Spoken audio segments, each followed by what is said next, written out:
Okay, today we're going to talk about a brand new product we launched last year at Devtank. This is called OpenSmartMonitor.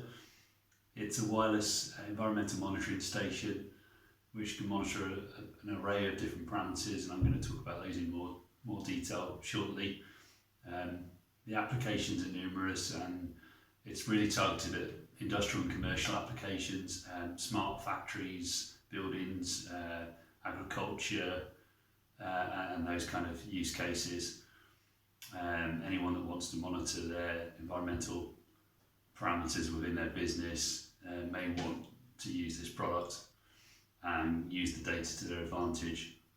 Ideal if you're about to start a system of decarbonisation within your business and you want to monitor and analyse what you've got first in order to make improvements. So let's have a look at what's inside and what the box does.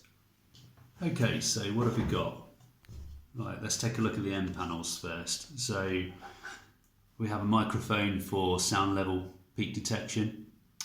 So this is a decibel meter monitoring your ambient sound levels. You've got a power button, heartbeat just to keep alive, LED to tell you that it's working, it's sending data periodically. We've got an external connector, we'll come back to that, but that's got 485 Modbus connection on it and 2 pulse counter inputs. We've got micro USB for charging and DC power, and we've got battery charge status LEDs there. Moving around to the top of the unit, we've got ambient light lux level meter, and obviously the antenna, swivel antenna for the LoRa 800 megs long range signal that we're transmitting. We've got the ducting for the particle sensor, so in here there's a Honeywell air quality sensor which is monitoring PM 2.5 and PM 10, which is very useful if you care about air quality, which a lot of people do, of course. So that's really what we've got there. And also internally we're doing temperature and humidity measurements. Now on the external inputs that I've mentioned, we can plug in a variety of off-the-shelf external equipment. This is a typical example of an electricity smart meter that you'd see installed in a premises. I've just been to a university campus and it was full of these meters, and they're generally daisy chained together over Modbus RS485. Now what we can do is connect the meters over the 485 bus to our wireless device here, and then we've got basically a wireless smart meter.